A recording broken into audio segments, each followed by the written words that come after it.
السلام علیکم۔ رات کے 8 بجے ہیں۔ یہ ریڈیو پاکستان ہے۔ خبرنامے کے ساتھ میں ہوں عمرانہ ناہید اور میں ہوں ایاز اسلم۔ پہلے اہم خبروں کا خلاصہ۔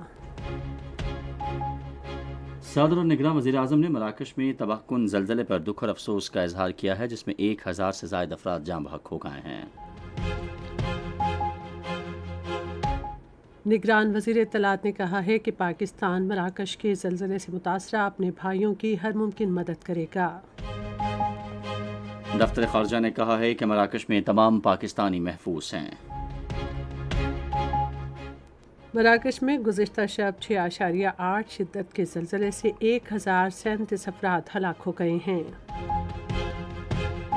انفارمیشن ٹیکنالوجی کے نگراں وزیر نے بین الاقوامی کمپنیوں پر زور دیا ہے کہ وہ پاکستان میں اسٹارٹ اپس میں سرمایہ کاری کریں۔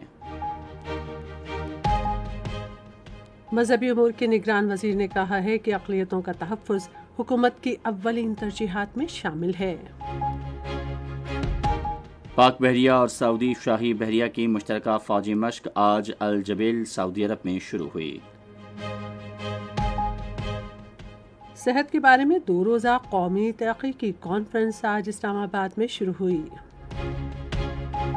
بھارت کے غیر قانونی طور پر زیر قبضہ جموں کشمیر میں کشمیریوں کو تحریک آزادی ترک کرنے پر مجبور کرنے کے لیے بھارتی افواج کا بڑے پیمانے پر کریک ڈاؤن جاری ہے۔ اردو کے ممتاز شاعر جگر مراد آبادی کی آج 63ویں برسی منائی گئی۔ اور ایشیا کپ کرکٹ ٹورنامنٹ کے سپر 4 مرحلے میں کل کولمبو میں پاکستان کا مقابلہ بھارت سے ہوگا۔ ریڈیو پاکستان کی آفیشیل موبائل ایپ، جہاں آپ کو ملے گی ریڈیو پاکستان کے تمام میڈیم ویوز اور ایف ایم چینلز کی لائیو سٹریمنگ، تازہ ترین خبریں، ریڈیو پاکستان کی دلچسپ پوڈ کاسٹ سروس اور بہت کچھ۔ تو ابھی وزٹ کریں radio.gov.pk/apps اور اپنے موبائل فونز پر ریڈیو پاکستان کی official mobile app down کریں۔ ریڈیو پاکستان، قوم کی آواز۔ اور اب خبریں تفصیل کے ساتھ۔ صدر ڈاکٹر عارف الوی نے مراکش میں زلزلے سے تباہی پر گہرے رنج و غم کا اظہار کیا ہے۔ انہوں نے آج ایک بیان میں متاثرہ خاندانوں سے تعزیت کی۔ صدر نے مراکش کی حکومت اور عوام سے اظہار یکجہتی کیا اور زخمیوں کی جلد صحتیابی کی دعا کی۔ نگران وزیر اعظم انوار الحق کاکڑ نے مراکش میں شدید زلزلے سے جانی و مالی نقصان پر دکھ اور افسوس کا اظہار کیا ہے۔ انہوں نے آج ایک بیان میں اس سانحے پر مراکش کی حکومت اور عوام سے تعزیت کی اور متاثرہ خاندانوں سے اظہار ہمدردی کیا۔ انہوں نے کہا کہ مشکل کی اس گھڑی میں پاکستان مراکش کے بہادر عوام اور حکومت کے ساتھ ہے اور انہیں ہر ممکن مدد فراہم کی جائے گی۔ نگراں وزیر اطلاعات و نشریات مرتضی سولنگی نے بھی مراکش میں زلزلے سے بھاری جانی و مالی نقصان پر گہرے رنج و غم کا اظہار کیا ہے۔ آج ایک بیان میں انہوں نے کہا کہ پاکستانی قوم اس مشکل وقت میں مراکش کے عوام کے ساتھ کھڑی ہے اور ہم اپنے دوست ملک کے بہن بھائیوں کی ہر ممکن مدد کریں گے۔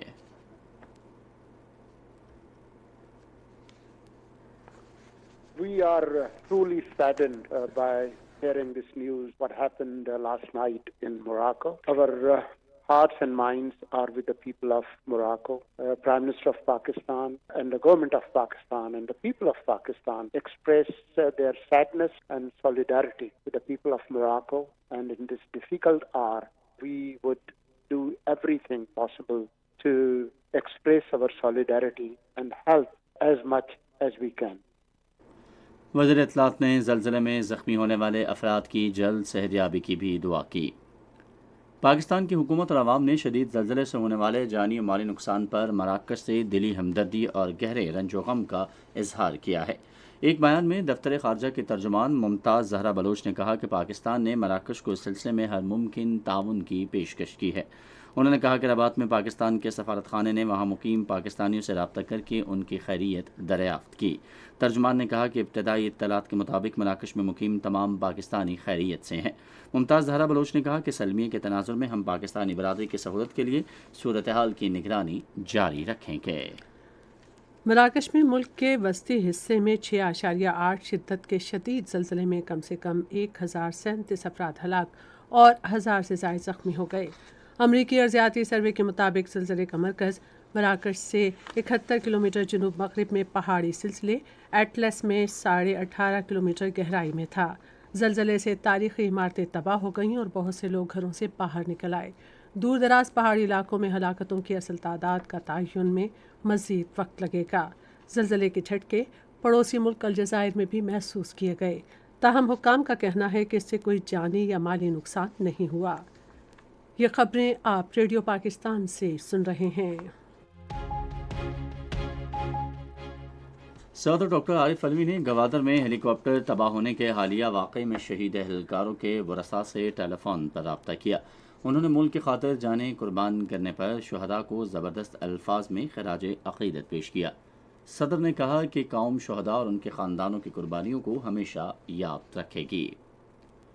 حاجی عزیز حسنی کی قیادت میں بلوچستان کے عمائدین کے ایک وفد نے آج اسلام آباد میں نگراں وزیر اعظم انوار الحق کاکڑ سے ملاقات کی اور انہیں عہدہ سنبھالنے پر مبارکباد دی اور ان کے لیے نیک خواہشات کا اظہار کیا۔ انفارمیشن ٹیکنالوجی کے وزیر عمر سیف نے بین الاقوامی کمپنیوں پر زور دیا ہے کہ وہ پاکستان میں نئے کاروبار شروع کرنے کے لیے سرمایہ کاری کریں۔ آج ایک تقریب سے خطاب کرتے ہوئے انہوں نے کہا کہ حکومت ان کی مدد اور ان کے خدشات کم کرنے کے لیے متعدد اقدامات کر رہی ہے۔ انہوں نے کہا کہ ہم ایک ایسا نظام قائم کریں گے کہ کمپنیاں پاکستان میں آسانی سے سرمایہ لگائیں اور اپنا منافع واپس لے جا سکیں۔ عمر سیف نے کہا کہ پاکستانی نوجوان دنیا میں آن لائن کام کرنے والی دوسری بڑی افرادی قوت ہیں اور ہم اس بات کو آسان بنا رہے ہیں کہ انہیں ان کے کام کا معاوضہ ملے۔ مذہبی امور اور بین المذاہب ہم آہنگی کے نگران وزیر انیک احمد نے کہا ہے کہ اقلیتوں کا تحفظ حکومت کی اولین ترجیحات میں شامل ہے کیونکہ اسلام تمام مذاہب کے احترام کا درس دیتا ہے۔ آج لاہور میں ایک پریس کانفرنس کرتے ہوئے نگران وزیر نے ملک میں امن کے لیے بین المذاہب ہم آہنگی کو فروغ دینے کی ضرورت پر زور دیا۔ انہوں نے کہا کہ قرآن پاک کی بے حرمتی اور حضور اکرم صلی اللہ علیہ وآلہ وسلم کی شان اقدس میں گستاخی ناقابل قبول اور ناقابل برداشت ہے۔ ایک بات میں یہاں واضح کر دوں کہ توہین رسالت صلی اللہ علیہ وآلہ وسلم کبھی برداشت نہیں کی جا سکتی، توہین قرآن کبھی برداشت نہیں کیا جا سکتا۔ میرا صرف مدعا یہ ہے کہ اگر کوئی خبر کہیں سے آ جاتی ہے تو بلا تصدیق کیے عوام الناس جوابی کارروائی نہ کریں، اپنے بڑوں کو، اپنے علاقے کے بڑوں کو وہ خبر جا کر بتائیں، بلا تحقیق کوئی کام نہیں ہونا چاہیے۔ ایک سوال کے جواب میں وزیر مذہبی امور نے کہا کہ حکومت نئی حج پالیسی ترتیب دے رہی ہے۔ مذہبی امور اور بین المذاہب ہم آہنگی کے نگراں وزیر انیک احمد نے آج ننکانہ صاحب میں سکھ برادری کے مقدس مقام گردوارہ جنم استھان کا دورہ کیا۔ اس موقع پر اظہار خیال کرتے ہوئے نگراں وفاقی وزیر نے کہا کہ جڑاوالا سانحہ قابل افسوس اور پاکستان کو بدنام کرنے کی ایک سازش ہے۔ انہوں نے کہا کہ رواں سال مئی میں بھارتی ریاست منی پور میں پرتشدد واقعات میں 150 سے زائد مسیحی ہلاک ہوئے، تاہم بھارتی حکومت نے دانستہ طور پر اس سانحے کو دبا دیا۔ انیک احمد نے کہا کہ کشمیریوں کے ساتھ بھارتی رویہ قابل مذمت ہے۔ انہوں نے عالمی برادری پر زور دیا کہ وہ کشمیریوں پر ڈھائے جانے والے مظالم کا نوٹس لے۔ ان کا کہنا تھا کہ پاکستان کی حکومت مذہبی سکھ یاتریوں کو خصوصی ویزے فراہم کرتی ہے۔ انیک احمد نے کہا کہ سکھ برادری پاکستانی حکومت کے انتظامات سے پوری طرح مطمئن ہے۔ اس موقع پر پاکستان سکھ گردوارہ پربندھک کمیٹی کے صدر سردار امیر سنگھ نے پاکستان میں امن کے لیے حکومت کی کاوشوں کو سراہا۔ انسانی حقوق کے نگراں وفاقی وزیر خلیل جارج نے کہا ہے کہ حکومت عوام کو شہری سہولیات ان کے دہلیز پر فراہم کرنے کی بھرپور کوشش کر رہی ہے کیونکہ عوام کی خدمت اس کی اولین ترجیح ہے۔ انسانی حقوق کے وزیر نے آج کوئٹہ میں ذرائع ابلاغ سے گفتگو کرتے ہوئے کہا کہ ملک کی تاریخ میں پہلی مرتبہ انسانی حقوق کی وزارت مسیحی برادری کو دی گئی ہے۔ بعد ازاں وفاقی وزیر نے شہر کی مسیحی برادری کے ساتھ اظہار یکجہتی کے لیے ان کے ساتھ واک میں شرکت کی۔ پنجاب کے گورنر محمد بلیغ الرحمان اور سندھ کے گورنر کامران خان ٹیسوری نے آج کراچی میں ملاقات کی۔ تفصیل ریڈیو پاکستان کراچی کے نمائندے جاوید سمیجو سے۔ اس موقع پر دونوں رہنماؤں نے صوبے کے درمیان روابط، وفد کے تبادلے، انڈسٹریل ڈیولپمنٹ سمیت دیگر مشترکہ مفادات پر تبادلہ خیال کیا۔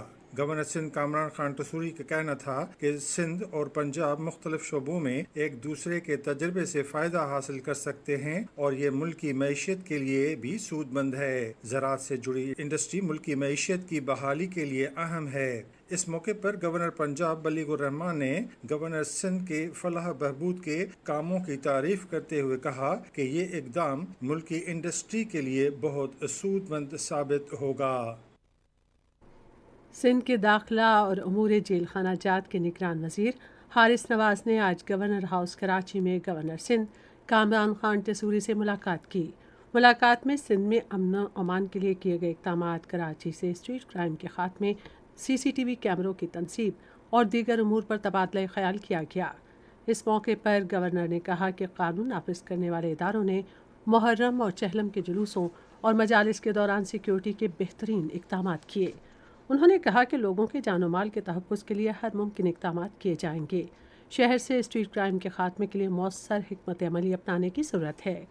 نگران وزیر داخلہ نے گورنر کو اپنے محکمے کی کارکردگی کے حوالے سے تفصیلی بریفنگ دی۔ نگراں وزیر اعلیٰ پنجاب سعید محسن نقوی نے کہا ہے کہ صوبے کے تمام تھانوں میں تعمیراتی اور تعزین و مرمت کا کام سر انجام دیا جائے گا۔ آج لاہور میں ایک اجلاس کی صدارت کرتے ہوئے انہوں نے تھانوں میں آنے والوں کو سہولیات فراہم کرنے اور دوستانہ ماحول قائم کرنے کی ہدایت کی۔ انہوں نے لوگوں کے فوری ریلیف کے لیے کرائے کی عمارتوں میں نئے تھانے قائم کرنے کی بھی ہدایت کی، کیونکہ نئے تھانے قائم کرنے کے لیے خطیر رقم کی ضرورت ہے۔ نگراں وزیر اعلیٰ پنجاب سعید محسن نقوی نے آج لاہور کوٹ لکھپت جیل میں پہلے یوٹیلیٹی سٹور کا افتتاح کیا، جس کا مقصد قیدیوں کو سہولت فراہم کرنا ہے۔ اس موقع پر انہوں نے کہا کہ 30 دن کے اندر پنجاب کی تمام جیلوں میں یوٹیلیٹی سٹورز قائم کیے جائیں گے اور قیدی وہاں سے معیاری اشیاء ضروریہ ارزاں قیمتوں پر خرید سکیں گے۔ محسن نقوی نے دوسرے صوبوں سے پنجاب کے ان قیدیوں کو واپس پنجاب لانے کی ہدایت کی جن کی سزائیں مکمل ہو گئی ہیں یا ان کے خلاف مقدمات کی سماعت مکمل ہو گئی ہے۔ ادھر پنجاب کی جیلوں میں یوٹیلیٹی سٹورز کے قیام کے حوالے سے حکومت پنجاب اور یوٹیلیٹی سٹورز کارپوریشن کے درمیان ایک معاہدے پر بھی دستخط کیے گئے ہیں۔ خیبر پختونخوا کے نگران وزیر اعلیٰ محمد اعظم خان نے صوبے میں بجلی کی پیداوار بڑھانے کی ضرورت پر زور دیا ہے۔ وہ آج پشاور میں پختونخوا کے توانائی کے ترقیاتی ادارے کے 13ویں پالیسی بورڈ اجلاس کی صدارت کر رہے تھے۔ نگران وزیر اعلیٰ نے کہا کہ بجلی پیدا کرنے کے جاری منصوبوں کی تکمیل سے قومی گرڈ میں مزید بجلی شامل ہوگی اور آمدن میں اضافہ ہوگا۔ اس موقع پر وزیر اعلیٰ کو سال 2022-23 کے لیے ادارے کی سالانہ رپورٹ پیش کی گئی۔ محمد اعظم خان نے ترقیاتی ادارے کی کارکردگی پر اطمینان کا اظہار کیا اور امید ظاہر کی کہ ادارہ توانائی کی پیداوار کے منصوبوں کی بروقت تکمیل یقینی بنائے گا تاکہ صوبے کی توانائی کی پیداواری صلاحیت میں اضافہ کیا جا سکے۔ گلگت بلتستان کے وزیر اعلیٰ گلبر خان نے محکمہ تجارت کو گلگت بلتستان میں خصوصی اکنامک زون کے منصوبے پر عمل درآمد کے لیے ضروری اقدامات مکمل کرنے کی ہدایت کی ہے۔ آج گلگت میں محکمہ تجارت کے زیر اہتمام ایک بریفنگ اجلاس سے خطاب کرتے ہوئے انہوں نے کہا کہ ون ونڈو آپریشن کی سہولت کے ساتھ ساتھ مقامی اور بین الاقوامی سرمایہ کاری کے فروغ کے لیے سرمایہ کاری بورڈ کو فعال بنایا جائے گا۔ وزیر اعلیٰ نے کہا کہ خطے میں روزگار کے مواقع پیدا کرنے کے لیے پیشہ ورانہ تعلیم کے فروغ پر بھی خصوصی توجہ دی جا رہی ہے۔ انہوں نے معدنیات کے صوبائی سیکریٹری کو غیر فعال ٹھیکے کا دوبارہ مالیاتی جائزہ لینے کی ہدایت کی۔ پاک بحریہ اور سعودی شاہی بحریہ کے درمیان بڑی مشترکہ فوجی مشقیں نسیم البحر 14 اور ڈیرہ الساحل آج الجبیل سعودی عرب میں شروع ہوئیں۔ پاک بحریہ نے ایک بیان میں کہا ہے کہ ان مشقوں کا مقصد دو طرفہ تعلقات کو مستحکم کرنا اور دونوں ممالک کی بحری افواج اور خصوصی کارروائیوں کے افواج کے درمیان مشترکہ کارروائیوں کو فروغ دینا ہے۔ یہ بحری مشقیں بحری کارروائیوں کے ایک ایسے دائرۂ کار کے تحت ہو رہی ہیں جس میں روایتی اور غیر روایتی جنگ حکمت عملی شامل ہے۔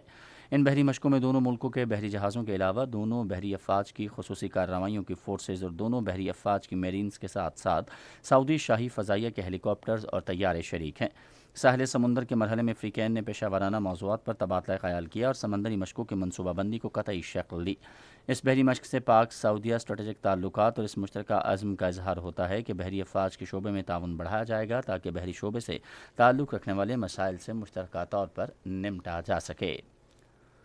پاکستان سائنس فاؤنڈیشن اور قومی ادارے صحت کے تعاون سے 2 روزہ نیشنل ہیلتھ ریسرچ کانفرنس آج سے اسلام آباد میں شروع ہو گئی ہے۔ وفاقی سیکرٹری صحت افتخار علی شلوانی نے کانفرنس کا افتتاح کیا۔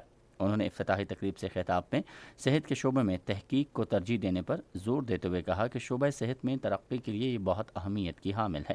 انہوں نے کہا کہ عوام کو صحت کی سہولتوں کی فراہمی میں درپیش مسائل سے نمٹنے میں تحقیق پر مبنی شواہد کی بنیاد پر فیصلہ سازی خصوصی اہمیت کی حامل ہے۔ کانفرنس کا بنیادی مقصد فنڈز فراہم کرنے والے اداروں، محققین، فیصلہ سازوں اور متعلقہ شراکت داروں کے درمیان تعاون کو فروغ دینا ہے۔ Pakistan medical and dental council نے وضاحت کی ہے کہ ایمڈی کیٹ ٹیسٹ کل شیڈول کے مطابق ہوگا۔ تمام رجسٹرڈ طلباء کو ہدایت کی جاتی ہے کہ وہ وقت پر اپنے متعلقہ امتحانی مراکز پہنچے۔ کونسل نے ایک بار پھر کہا کہ ملک بھر میں صرف ایک ایمڈی کیٹ ٹیسٹ ہوگا اور اس کے بعد کوئی اور ایمڈی کیٹ ٹیسٹ نہیں ہوگا۔ یہ خبریں ریڈیو پاکستان سے نشر کی جا رہی ہیں۔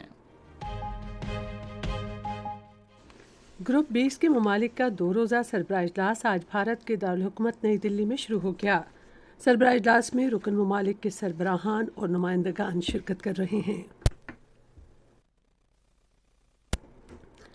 آج سربراہ اجلاس کے افتتاحی دن ایک متفقہ اعلامیہ منظور کیا گیا جس میں تمام ممالک پر کسی بھی علاقے پر طاقت کے زور پر قبضہ کرنے سے گریز کرنے پر زور دیا گیا ہے۔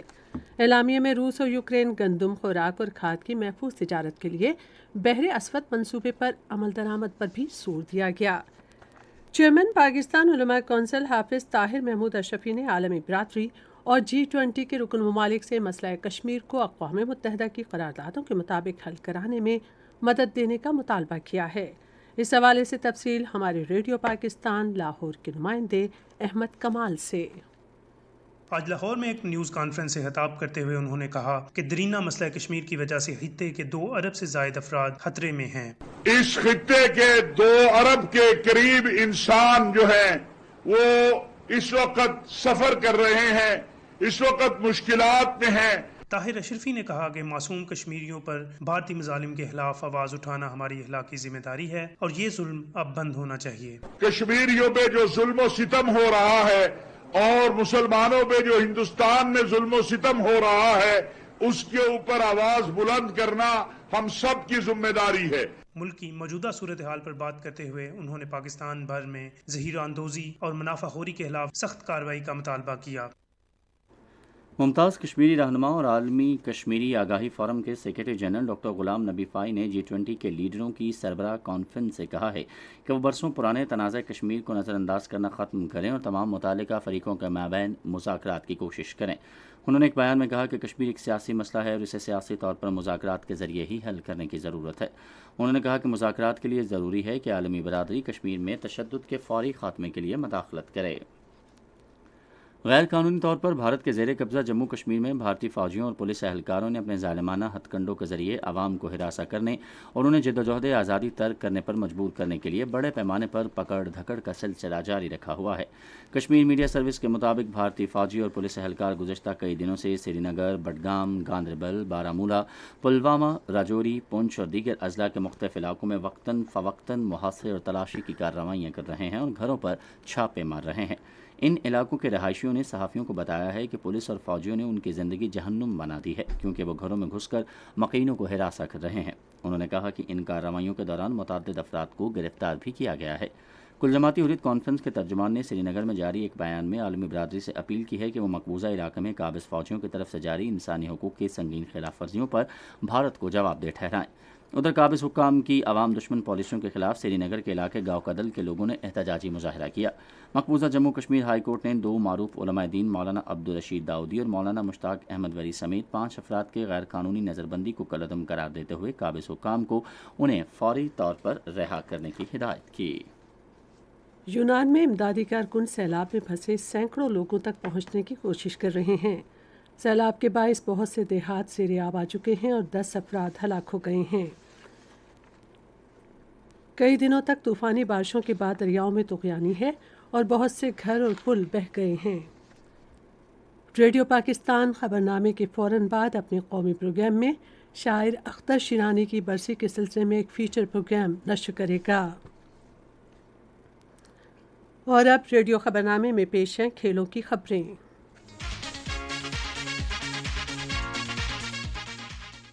کھیلوں کی خبروں میں سب سے پہلے بات کریں گے ایشیا کرکٹ کپ کی۔ کولمبو میں ایشیا کپ کرکٹ ٹورنامنٹ کے سپر 4 مرحلے میں بنگلہ دیش نے سری لنکا کے خلاف 258 رنز کے ہدف کے تعاقب میں اب سے تھوڑی دیر پہلے تک 19.3 اوورز میں 84 رنز بنا لیے ہیں اور اس کے 4 کھلاڑی آؤٹ ہوئے ہیں۔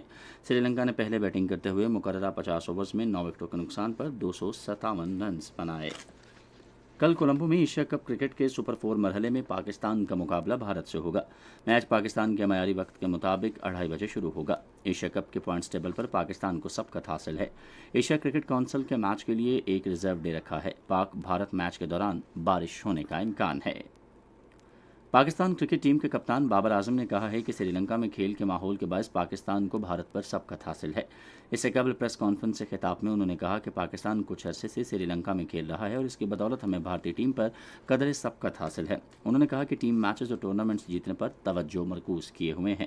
ان کا کہنا تھا کہ ہماری بالنگ بہترین ہے اور میچ کے شروع میں وکٹیں لے کر بھرپور فائدہ اٹھائے گی۔ عالمی کرکٹ کونسل نے بھارت میں مردوں کے آئی سی سی کرکٹ ورلڈ کپ 2023 کے لیگ مرحلے کے لیے 20 میچ آفیشل کا اعلان کر دیا ہے۔ 13ویں ٹورنامنٹ میں 16 امپائرز اپنے فرائض انجام دیں گے، جن میں آئی سی سی امپائرز کے ایمریٹس ایلیٹ پینل کے تمام 12 رکن اور آئی سی سی ایمرجنگ امپائر پینل کے 4 رکن شامل ہیں۔ ان میں کرس براؤن، کمار دھرماسینا، کرس گیفینی، مریس ایڈسمس، اینڈریان ہولسٹاک، رچرڈ ایلنگ، نیتن مینن، احسن رضا، مائیکل گاف، پال رافیل، شرف الدولہ ابن شاہد، روٹاکر، ایلیکس واف، جول ویلسن اور پال ویلسن شامل ہیں۔ ایشیائی کھیل اس مہینے کی 23 تاریخ سے چین کے شہر ہانگ یو میں ہوں گے۔ پاکستانی کوہ پیما اقرا جیلانی تاریخ رقم کرنے اور ملک کے لیے تمغے جیتنے کے لیے نہایت پرعزم ہیں۔ پاکستانی کوہ پیماؤں کی 5 رکنی ٹیم کوہ پیمائی کے مقابلے میں پاکستان کی نمائندگی کرے گی۔ اور ایتھلیٹکس فیڈریشن آف پاکستان کے مایہ ناز نیزہ باز ارشد ندیم کو ایشین گیمز کے بعد تربیت کے لیے جرمنی بھیجے گی۔ یہ بات فیڈریشن کے سربراہ میجر جنرل اکرم ساہی نے آج لاہور میں ایک نیوز کانفرنس میں کہی۔ انہوں نے کہا کہ جرمنی میں تربیت سے ارشد ندیم کو 2024 کے پیرا اولمپکس کے لیے تیاری کرنے میں مدد حاصل ہوگی۔ انہوں نے کہا کہ ملک کے صف اول کے اسپرنٹر شجر عباس کو بھی تربیت کے لیے جمیکا بھیجا جائے گا۔ یہ تھیں کھیلوں کی خبریں۔ پیش خدمت ہیں تجارتی خبریں۔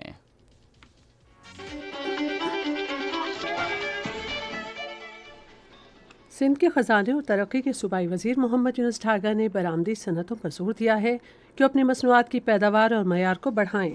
انہوں نے کہا کہ برآمد کنندگان معیشت کے صف اول کے سپاہی ہیں اور بہت سے چیلنجز کے باوجود وہ ملک کے لیے اربوں ڈالرز کا زر مبادلہ کما رہے ہیں۔ انہوں نے سیالکوٹ کی صنعت کی کوششوں کو سراہا اور کہا کہ انہوں نے بہترین مصنوعات کے ذریعے ویلیو ایڈیشن کی ہے۔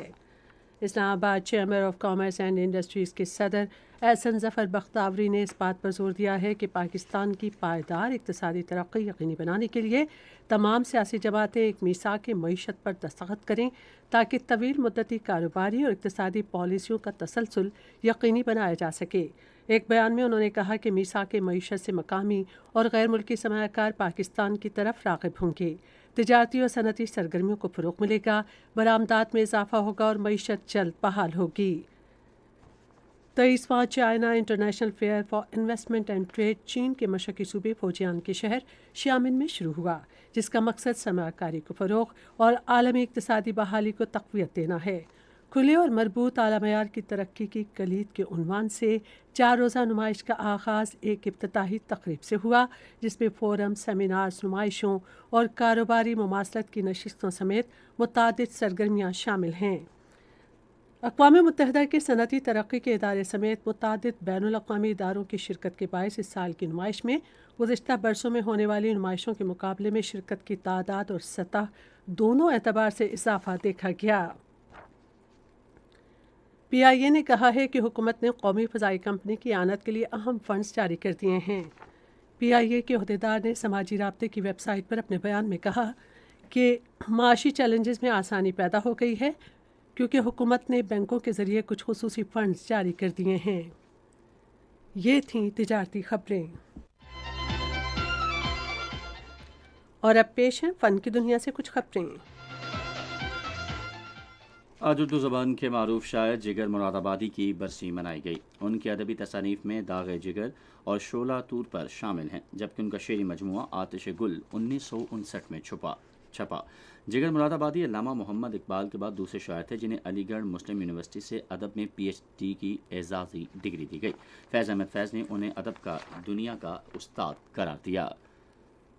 اردو زبان کے شاعر اختر شیرانی کی بھی آج 75ویں برسی منائی گئی۔ تفصیل ریڈیو پاکستان لاہور کے نمائندے سجاد پرویز سے۔ اختر شیرانی اردو کے نامور محقق حافظ محمود خان شیرانی کے فرزند تھے۔ وہ 4 مئی سن 1905 کو ریاست ٹونک راجستھان میں پیدا ہوئے تھے، تاہم ان کی زندگی کا بیشتر حصہ لاہور میں بسر ہوا۔ وہ اردو کے کئی ادبی جرائد کے مدیر رہے۔ انہیں شاعر رومان بھی کہا جاتا ہے۔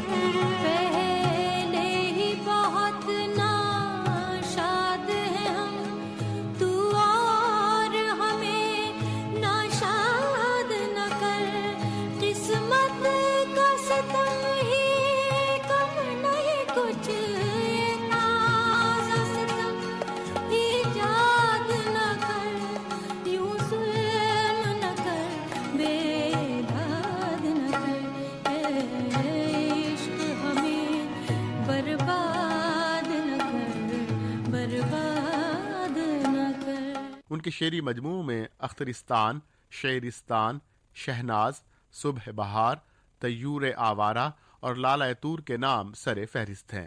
اختر شیرانی لاہور میں میانی صاحب کے قبرستان میں آسودہ خاک ہیں۔ ان کی قبر کا کتبہ پاکستان کے مشہور خطاط صوفی خورشید عالم خورشید رقم کی خطاطی کا شاہکار ہے۔ اور اب چلتے ہیں سائنس کی دنیا میں۔ چینی سائنسدان تیان گونگ خلائی اسٹیشن پر ایک ایکو سسٹم خلائی تجربہ کریں گے۔ تجربے کا مقصد خلا میں جرثوموں کی زندہ رہنے کی صلاحیت کو معلوم کرنا ہے۔ ماہرین فلکیات نے ہمارے اپنے نظام شمسی میں ایک اور پراسرار سیارے کی پیشگوئی کرتے ہوئے کہا ہے کہ اول یہ زمینی جسامت کے برابر ہو سکتا ہے اور اس کا مدار سیارہ نیپچون سے کہیں آگے ہو سکتا ہے۔ ماہرین نے اب ایک بالکل نیا بائیو پروٹونک سسٹم بنایا ہے جو زندہ خلیات کی خبر لے کر ان کے تندرست اور بیمار ہونے کا پتہ دے سکتے ہیں۔ یہ تھیں سائنس کی دنیا سے کچھ خبریں۔ اور اب موسم کی تازہ ترین صورتحال جانتے ہیں ماہر موسمیات محمد ایاز سے۔ گزشتہ 24 گھنٹے کے دوران ملک کے بیشتر علاقوں میں موسم گرم اور مرطوب رہا، تاہم اسلام آباد میں 0 پوائنٹ کے مقام پر 30، بوکرا کے مقام پر 24 اور سید پور میں 11 ملی میٹر بارش ریکارڈ کی گئی۔ اس طرح راولپنڈی میں شمس آباد کے مقام پر 15، چکلالہ میں 6، نارووال میں 9، سیالکوٹ 8، مری 8، گجرانوالہ گجرات 4، اٹک چکوال 1، خیبر پختونخوا میں کاکول کے مقام پر 18، کشمیر میں کوٹلی کے مقام پر 8 ملی میٹر بارش ریکارڈ کی گئی۔ آج ریکارڈ کیا گیا زیادہ سے زیادہ درجہ حرارت خیرپور میں 44، پٹیدن اور سکران میں 43 ڈگری سینٹی گریڈ ریکارڈ کیا گیا۔ آئندہ 24 گھنٹے کے دوران ملک کے بیشتر میدانی علاقوں میں موسم گرم اور خشک رہے گا، تاہم کشمیر اور ملک کے پہاڑی علاقوں میں چند مقامات پر تیز ہواؤں اور گرج چمک کے ساتھ بارش کا امکان ہے۔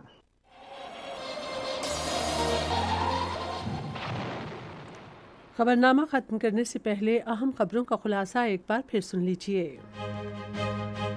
صدر اور نگراں وزیر اعظم نے مراکش میں تباہ کن زلزلے پر دکھ اور افسوس کا اظہار کیا ہے، جس میں 1000 سے زائد افراد جاں بحق ہو گئے ہیں۔ نگران وزیر اطلاعات نے کہا ہے کہ پاکستان مراکش کے زلزلے سے متاثرہ اپنے بھائیوں کی ہر ممکن مدد کرے گا۔ دفتر خارجہ نے کہا ہے کہ مراکش میں تمام پاکستانی محفوظ ہیں۔ مراکش میں گزشتہ شب 6.8 شدت کے زلزلے سے 1037 افراد ہلاک ہو گئے ہیں۔ انفارمیشن ٹیکنالوجی کے نگراں وزیر نے بین الاقوامی کمپنیوں پر زور دیا ہے کہ وہ پاکستان میں اسٹارٹ اپس میں سرمایہ کاری کریں۔ مذہبی امور کے نگران وزیر نے کہا ہے کہ اقلیتوں کا تحفظ حکومت کی اولین ترجیحات میں شامل ہے۔ پاک بحریہ اور سعودی شاہی بحریہ کی مشترکہ فوجی مشق الجبیل آج سعودی عرب میں شروع ہوئی۔ اور ایشیا کپ کرکٹ ٹورنامنٹ کے سپر 4 مرحلے میں کل کولمبو میں پاکستان کا مقابلہ بھارت سے ہوگا۔ خبرنامہ آپ نے سنا۔ پینل انجینئر تھے محمد وسیم، سپروائزر شعبہ اردو محمد یاسر، مدیر ہوم ڈیسک یاسر اسلم، مدیر foreign desk Abdul Hameed Malik, news producer Shazia Mushtaq, مدیر اعلیٰ سعید احمد قریشی، نگران اعلیٰ امان اللہ سپرا، پیشکش شعبہ خبر ریڈیو پاکستان۔ مزید خبروں اور تصویروں کے لیے ہماری ویب سائٹ ہے radio.gov.pk اور آپ ہمارے فیس بک کے link radio Pakistan news official پر ہماری براہ راست ویڈیو اسٹریمنگ بھی ملاحظہ کر سکتے ہیں۔ خبرنامے کی ٹیم کے ساتھ عمرانہ ناہید اور یاسر اسلم کو دیجیے اجازت۔ اللہ نگہبان۔